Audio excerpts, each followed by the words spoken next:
Shall we start?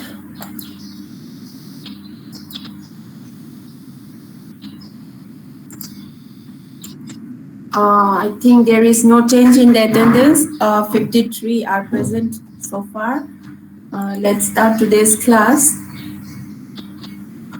To continue with our previous class, we were discussing about the the classification of the nervous system, right? And we have started little bit of the autonomic nervous system. So to continue with that, we'll discuss about the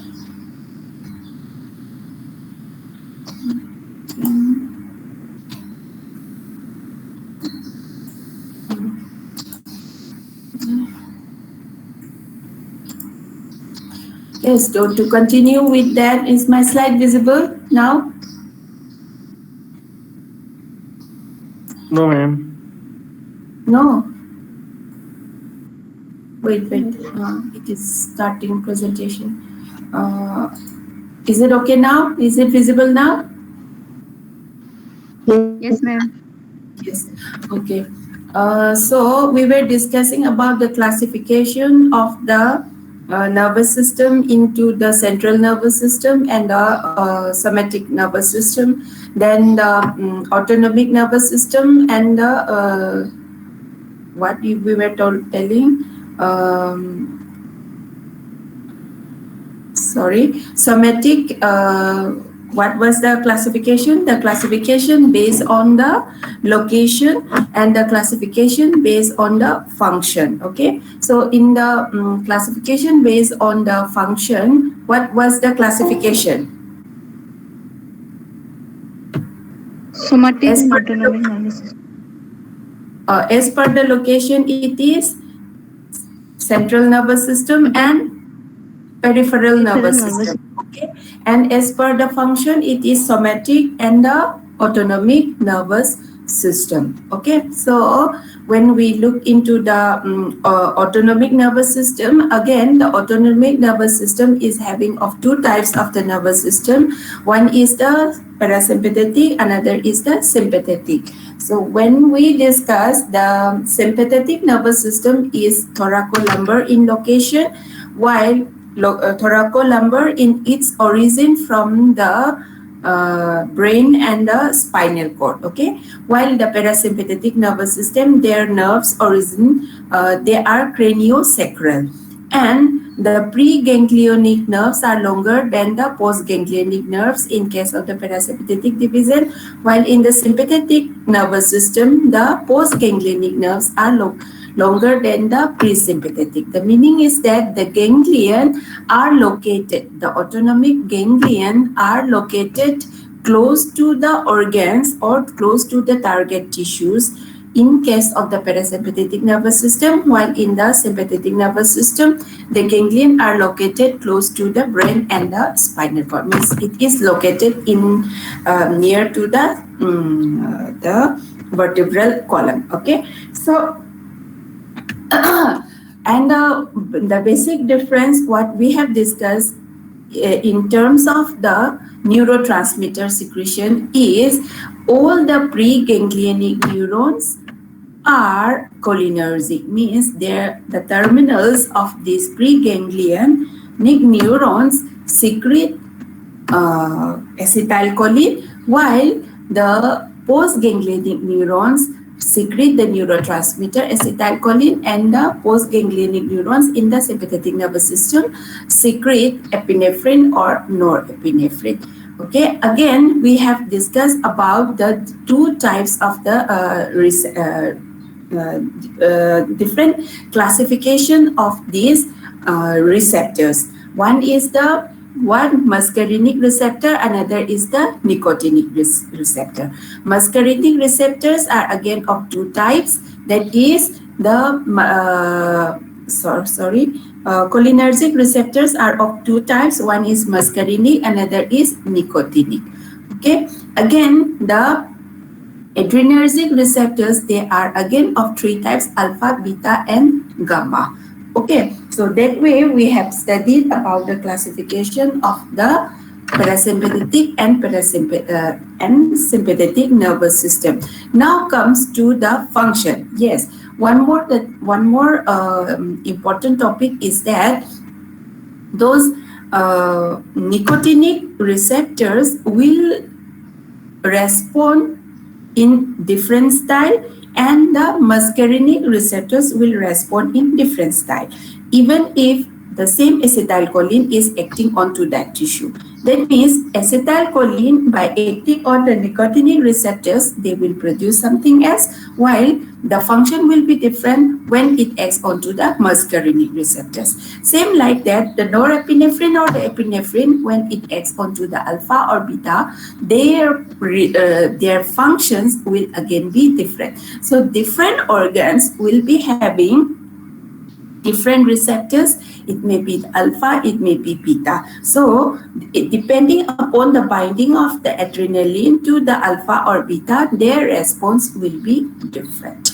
So the same organ, okay, the same organ, you take the example of the lungs, will be having the innervation. That means the nerves from the sympathetic nervous system will also supply, this will also innervate into the lungs, while these lungs will also be receiving the signals from the parasympathetic nervous system. That means these organ, the same organ, will be having different receptors for sympathetic as well as parasympathetic. So they will work in a controlled fashion.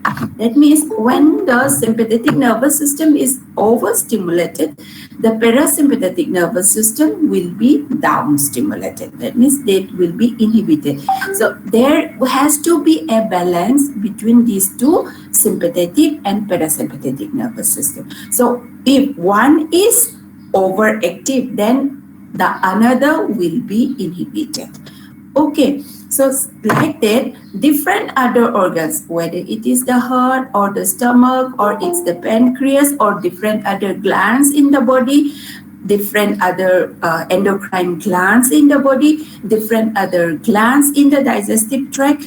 Okay, so all the glands, they will be receiving the signals from both the sympathetic as well as from the parasympathetic. They will be having receptors for both sympathetic and parasympathetic. So depending on their message, depending on the stimulus, depending on the innervation or depending on the action of the neurotransmitters to those to their respective receptors, the response will be different. Okay, so what this figure shows, that different tissues, they have receptors both for sympathetic and parasympathetic. This side is showing the red, the lines are showing the pathway, how the nerve innervation is going to the different tissues. Same like that, the same tissue is receiving the signals from the parasympathetic nervous system also. Okay, like this, the lungs, the heart, the stomach, okay, and the many other blood vessels or the different other tissues or the pancreas, or whether it's the gallbladder, the liver, okay, or the adrenal gland, okay, the kidney, the adrenal gland, or the intestine, okay, they all will be receiving the signal both from sympathetic and parasympathetic nervous system. So what are those functions? Who are controlling what are those functions who are controlled by the sympathetic and parasympathetic nervous system? Say, you take the example of eye. Okay, the eye will be, okay, in the eye, the pupil of the eye will be dilated when the sympathetic stimulation is given. It will be dilated. And when the parasympathetic stimulation is given, then when parasympathetic nervous system is stimulated, the pupil of the eye will be constricted. Okay, have you come across any time when your eye have been examined by putting some medicine. Have you Yes. come across? So at that time, what they do, they put atropine. Okay, they put atropine. Atropine is a chemical substance which will block the parasympathetic effect. Okay, atropine, it will block the parasympathetic effect. Okay, so it will inhibit the secretion of acetylcholine. So now when the acetylcholine is inhibited, the action of the acetylcholine is inhibited, the function of the pupil will be overstimulated by the sympathetic nervous system. Means the inhibitory effect by stimulating the parasympathetic nervous system is now cut off. So only the sympathetic effect will remain in the eye, in the pupil. So in that case, now the pupil will dilate. Earlier, it was under the stimulation of sympathetic as well as parasympathetic. Under the influence of the sympathetic nervous system, the pupil dilates. Under the influence of parasympathetic nervous system, the pupil constricts. Now, by the application of atropine, atropine is a chemical substance which blocks the parasympathetic effect. It blocks the action of acetylcholine. It acts onto the receptors of the acetylcholine and does not allow the acetylcholine to act on. So, at this moment, the pupil will dilate. So, during that time, after putting atropine in the eye has dilated pupil. So, when the pupil is dilated, the doctors, the technicians, they will be able to examine the eye. They will look into the pupil, the dilated pupil, and they will be able to examine the eye. So that's how you can know what are the effects on the sympathetic and the parasympathetic nervous system. So like that, another tissue, that is the ciliary muscle in the eye, when it is stimulated, there will be slight relaxation. Okay, but when the parasympathetic nervous system is stimulated, it will be constricted. Okay, so so these ciliary muscles, they are associated with the slight relaxation which is required during the far vision, and the parasympathetic stimulation is required for near vision. By constricting the ciliary muscle, it will bring the vision, the focal point, to the closer, to the near vision. Okay, like that. So in the different other glands, the sympathetic stimulation, it will cause vasoconstriction and slight secretion. But when the parasympathetic stimulation is when parasympathetic nervous system is stimulated, it will lead to copious secretion. So something like this is happening. See, during fear, when you are very scared, suddenly what happens? Your mouth dries. Does it happen? Or when you are very angry? Have you? Yes, that is because the sympathetic stimulation, okay, there is the overstimulation of the sympathetic nervous system. When we are very angry, that means the sympathetic nervous system is stimulated. So during that time, there will be inhibition of the secretion of the salivary glands.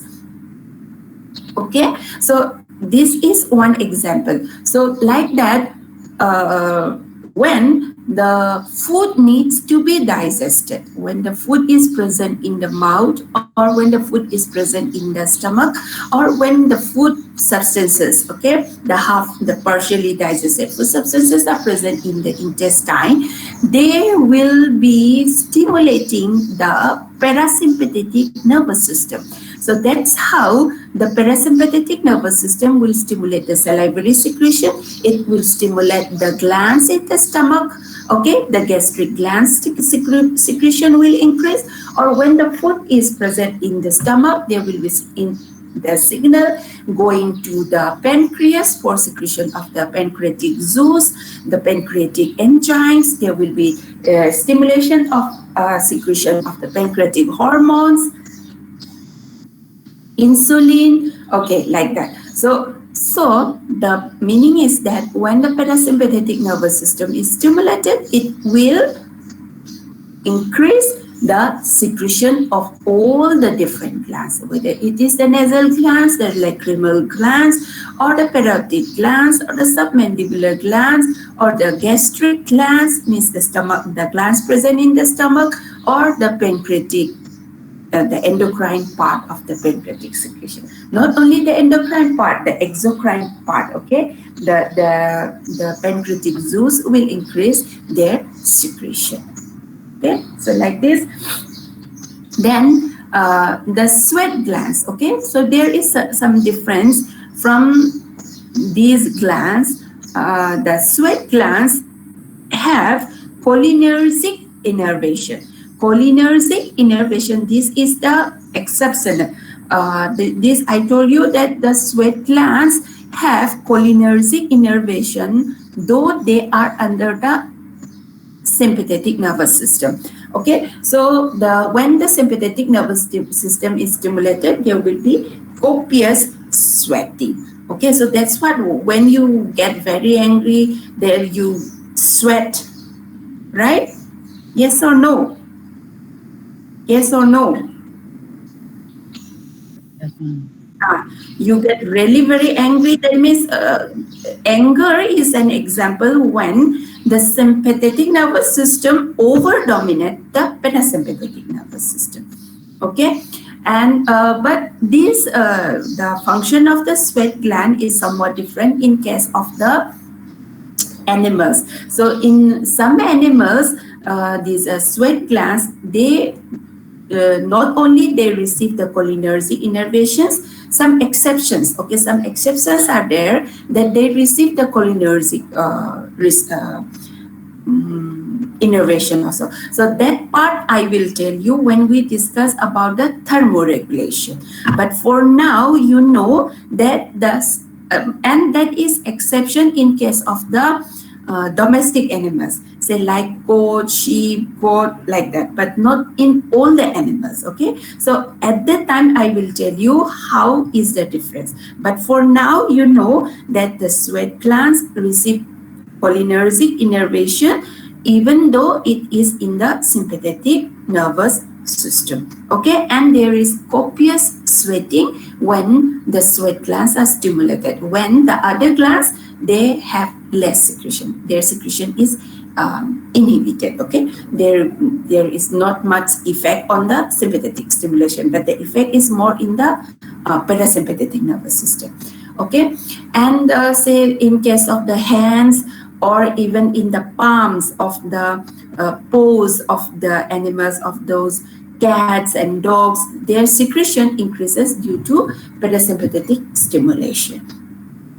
Okay, and certain other apocrine glands, okay, in the body, certain other apocrine glands, they have thick odoriferous secretion. Okay, while these do not have any effect of the parasympathetic stimulation. Okay, so and next, blood vessels. So in most of the blood vessels, they have the adrenergic innervation and they respond to constriction. That's why when people get angry, okay, when people get angry, their BP arises. Why? Their blood vessels constrict. When there is constriction of the arterioles, it will lead to the rise in the BP. That's why we tell that high BP patients should not be mad anger. Okay, it should not be mad angry. Means we should avoid to make them angry. So that is because blood vessels, most of the blood vessels, they constrict in response to sympathetic nervous system. Okay, while they do not have much or very little or no effect in response to the parasympathetic stimulation. Okay, and in case of the heart, again, the heart in the heart, the muscles and the coronary vessels, they have different receptors. Okay, even the coronary blood vessels, they also have beta and the alpha receptors. Okay, so when the beta 2 receptors are stimulated, those coronary blood vessels will dilate, while the alpha receptors are stimulated, they will constrict. Okay, and in case of the cardiac muscles, the cardiac muscles will contract, and there will be increase in the rate, okay, as well as there will be increase in the force also. So there will be increased heart rate in the sympathetic nervous system. There will be increased force of contraction in the sympathetic nervous system. While the parasympathetic nervous system is stimulated, it will slow down the heart rate, it will decrease the force of the contraction. And the parasympathetic nervous system, when they are stimulated, all these coronary blood vessels will be dilated. That is how, when the person is at rest, okay, when the person is at rest, when the sympathetic nervous system is not stimulated, there will be continuous blood flow to the coronary blood vessels. Okay, but when the person is overexcited or when they are anger, okay, when they are angry, then there will be constriction of the blood vessels. There will be less blood flow to the heart. There will be less blood flow to the other tissues. Okay, so it is due to the effect of the constriction of the blood vessels by sympathetic stimulation. So what you have to know is sympathetic stimulation means constriction of blood vessels. Parasympathetic stimulation, in the heart, the coronary blood vessels are dilated, but they don't have much effect on the other blood vessels. Okay, so this table you have to study very nicely. You try to correlate with the life events, okay? Then it will be more interesting. See, in case of the gut, okay, any activity, okay, listen carefully, any activity which is associated with the digestion, okay? Any activity which is associated with the digestion and absorption of the nutrients, okay, they will be more associated with the parasympathetic nervous system. Okay, this you listen carefully. Any activity which is associated with digestion and utilization of nutrients through absorption, they all are associated with parasympathetic nervous system stimulation. Okay, when the sympathetic stimulation is there, all the process of the digestion or utilization of the nutrients will be inhibited. That is how, when you feel very angry, you don't feel hunger, that you don't have any you don't feel hungry, your hunger goes on, right? When you are continuously in anger, then you don't feel hungry. Okay, so that is the example that any activity which is associated with the digestion and utilization of nutrients will be associated with parasympathetic nervous system, while the rest, when the body needs in the emergency works, say like increased rate of respiration, increased rate of heart, increased urination, then increase say emergency works, okay, when all the emergency works, say suppose someone is not getting enough oxygen, there has to be increase in the rate of the respiration. When the heart is not able to pump out the blood, then it has to be overstimulated to pump more and more blood. When there is injury, when there is loss of the blood, now the heart has to function more to supply more blood to the tissues. In such situations, the sympathetic nervous system stimulation will be associated. Okay, so coming to the next organ, the gut. Okay, the lumen. You understand the lumen of the gut. Okay, there will be decreased peristalsis and tone. That means when there is sympathetic stimulation, then the lumen that it will not have peristalsis, means it is the movement. Okay, the movement will be less. Okay, that is how. And then in case of the parasympathetic stimulation, there will be increased peristalsis and tone. Okay,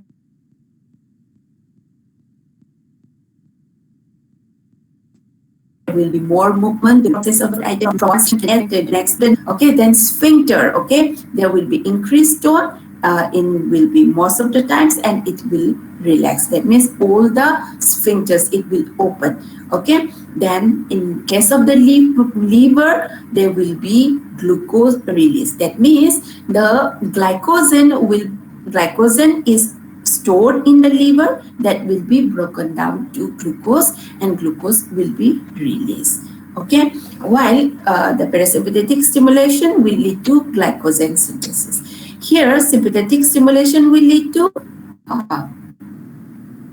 glycogen breakdown to release glucose. Here, it will be glycogen synthesis. Okay, then the gallbladder and the bile ducts. That means relax. That means the bile ducts will relax, means it will pass, it will not allow the more of the passage of the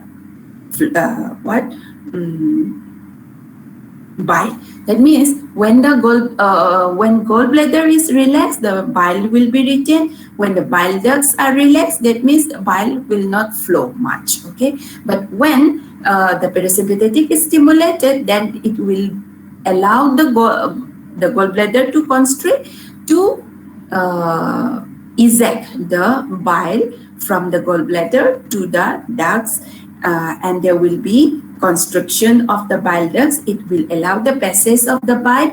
Okay, then it will reach to the intestine. Okay, then in case of the kidney, there will be decreased output and renin secretion. Okay, what is this renin? Renin is a hormone secreted from the juxtaglomerular apparatus cells in the kidney. It is responsible for the activation or conversion of angiotensin. Okay, angiotensin 1 to angiotensin 2, then it will increase the BP of the blood. It will cause the vasoconstriction, then it will lead to high BP. Okay, while the parasympathetic innervation has nothing to do on the kidney. So in the gallbladder, not the gallbladder, the urinary bladder, the detrusor muscle. Okay, so the detrusor muscle will be slightly relaxed, while the parasympathetic stimulation, it will contract. Okay, then the trigone, it will be contracted, and parasympathetic will be relaxed. Okay, so the urinary bladder has both the composition of the different muscles which responds both to the sympathetic and parasympathetic. The relaxation will allow the filling of the urinary bladder, and contraction of the muscles will allow the ejection of the urine, okay, through the ureters. Okay,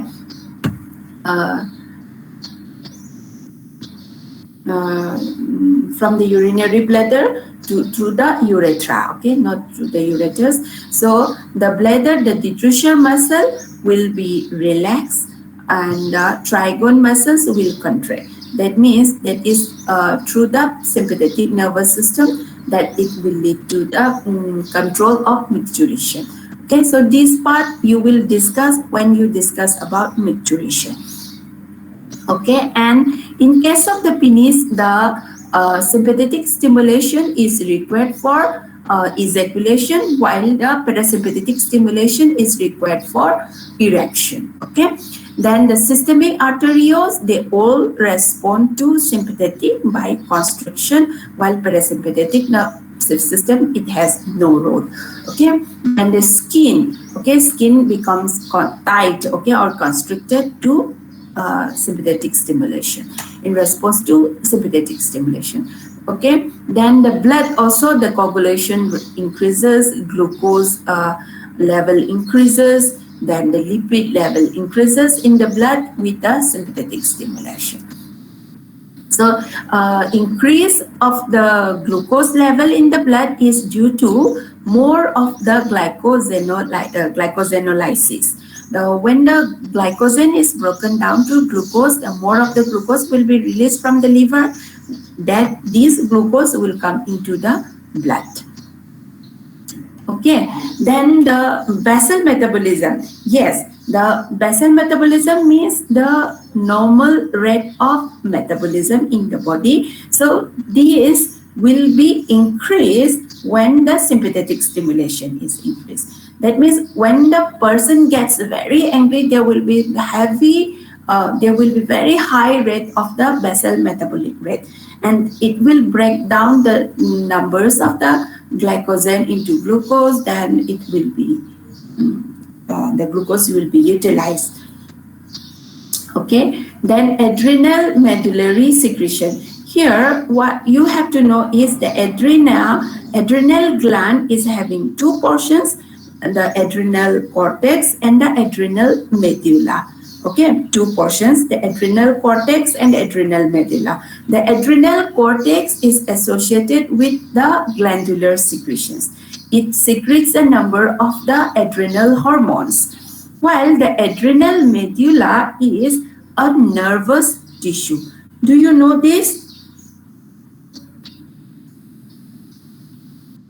Yes, adrenal medulla is a nervous tissue and it is a postganglionic nerve. Okay? If it is a postganglionic nerve in the sympathetic nervous system, what it is going to secrete?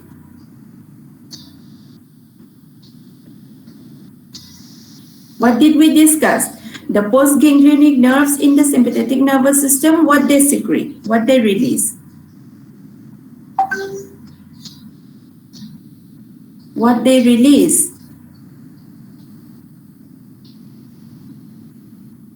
No, I told you to study this, okay? Whatever I have discussed over here, no, you should have kept in your mind that sympathetic stimulation means epinephrine action. Parasympathetic stimulation means acetylcholine action.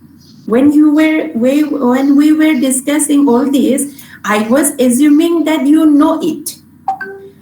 Whatever the action is coming over here, that is in response to epinephrine and norepinephrine, but not to the acetylcholine. Whatever function, whatever activities we are recording here, they are in response to acetylcholine. You keep in mind this. No, you have to know each and every class, okay? You may forget some few points, how to write in sequence and all, but if you don't know the purpose of today's class, you will not understand in the next class. This I must tell you, okay? I told you in the previous class that epinephrine is the secretion, the neurotransmitter responsible in sympathetic nervous system. Acetylcholine is in the sympathetic, parasympathetic nervous system. So what happens? The adrenal medulla is a nervous tissue and it is a modified postganglionic neuron. Neurons are like, you understand neuron, right? So neurons are elongated structures, but it is a compact structure. So that's why it is a modified one. But it releases norepinephrine, and which is successively converted to epinephrine. That's why it is a postganglionic neuron, modified one. Okay, so adrenal medulla, it is a modified postganglionic neuron. So what it will secrete? It will secrete the norepinephrine that will be successively converted to epinephrine. So you can also say that it will secrete epinephrine. So when there will be innervation of the sympathetic nervous system into adrenal medulla. There will be more and more release of activity of the sympathetic nervous system. That means more release of the secretion from the adrenal medulla. Okay, while it has no role in the parasympathetic because it is not having any innervation of the parasympathetic nervous system. Okay, then the mental activity increases. Then the parasympathetic nervous system, it has no role in the mental activity. I said that they are all concerned with the digestion. Then piloerector muscles. That means the piloerector muscles means the muscles in the skin, okay, which are responsible for the piloerection. That means the hair, the follicles, which are those muscles which are having the hair follicles. So that they contract. That means there will be erection of the those hair, okay, on the skin. Then the skeletal muscle, in the skeletal muscle there will be increased glycosenolysis, like in the liver. There will be more breakdown of glycogen and there will be increased strength, okay, through the sympathetic nervous system. That's why you see, like when you are anger, you have the courage to beat someone, to fight against someone, like that, okay? So your muscles become stiff when you are angry, okay? So that is all because of the increased strength due to sympathetic nervous system. Then the fat cells, they also break down. That is lipolysis, means breakdown of the fat cells. Okay, so these two tables you have to read in details and you have to know that why there is dilation, okay, why there is relaxation. It is because of the action of the epinephrine acting onto their receptors, okay. So that way you have to understand. So now come to one point, that is fight or flight reaction. Okay, so this you might be knowing, the fight or the flight reaction. That means whether you fight or you try to escape from that situation. That means when you have the courage, you will fight. Otherwise, you will try to escape from that situation. Then this fight or the flight reaction is an activity of the sympathetic nervous system. So what happens over here? There is a sympathetic alarm reaction. That means when the sympathetic nervous system is stimulated, all of the sympathetic activities will be strongly activated. That means there is a sympathetic alarm, and this fight or the flight reaction is also called sympathetic alarm reaction, and it occurs when the sympathetic system is strongly activated. Okay, so during this time there is massive sympathetic discharge. So what do you mean by this massive sympathetic discharge? Which kind of neurotransmitter will be secreted at this moment? Ma'am, epinephrine. Epinephrine, yes, there will be very high stimulation in the sympathetic nervous system, and that will lead to massive discharge of the epinephrine. Norepinephrine will be discharged, that will be successively converted to norepinephrine. Okay, so then that is the meaning for this massive sympathetic discharge.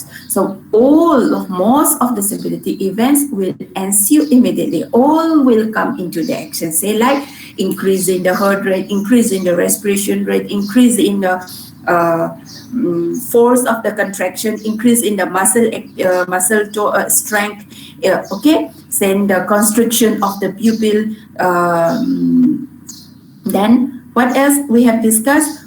So and there will be inhibition of the digestive system, inhibition of the glandular secretions. The person will not feel hunger. There may be sweating, copious sweating may be there. Okay, so all those sympathetic activities will ensue very immediately. Okay, so in this state, the animal decides almost instantly whether to stand and fight or to run away.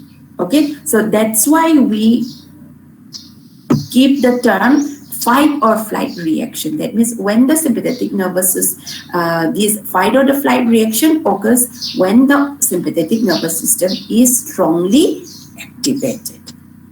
Okay, so now in this sympathetic activity, what it does, it prepares the individual to cope with an emergency by accelerating the heartbeat, by raising the blood pressure. That means by raising the blood pressure means it will allow more blood supply to the vital organs, to the brain, to the heart, to the where? To the lungs, to the kidneys. Okay, so by raising the blood pressure, it will pump more of the blood to the vital organs, and it will allow constriction. There will be constriction of the blood vessels of the skin, and it will limit the bleeding from the wounds, and also it will limit the blood flow to the periphery. That means during this time, more of the blood supply is required, and it is more required to the vital organs than to the peripheral tissues or than the peripheral organs. So during this time, blood flow to the periphery will be restricted, but more and more blood flow will be towards the vital organs. So that is what happens during the sympathetic activity. That means there will be acceleration of the heartbeat, there will be rising in the blood pressure, there will be more blood flow to the vital organs. So not only this, there will be respiration rate will increase, there may be some kind of the panting type of the respiration, there will be less blood flow to the blood vessels onto the skin. This is important during the skin injury or in case of the wounds. Okay, then what does the parasympathetic activity does? This parasympathetic activity is concerned with the vegetative aspects of the day-to-day living. Vegetative means the whole of those digestive processes, the process of digestion and the utilization of the nutrients from the digestive products. Okay, it favors digestion and absorption of the food by increasing the activity of the intestinal musculature, by increasing the gastric secretion, by relaxing the pyloric sphincter. Means there will be more and more blood flow from the more and more flow of the digestive ingesta from the stomach to the intestine. Then the intestine peristaltic movement will increase, then it will lead to the more movement as well as there will be more absorption of the nutrients. Are almost contrasting in nature, and almost all the tissues, they have innervations from both the sympathetic and parasympathetic except few. Okay, and one stimulates means another will be inhibited, another stimulates means another will be inhibited. Means they are acting in a balance. So the balance, when it is disturbed, when sympathetic stimulation is over dominating, then parasympathetic effects will be inhibited. When the parasympathetic effects are dominating, then will be inhibited.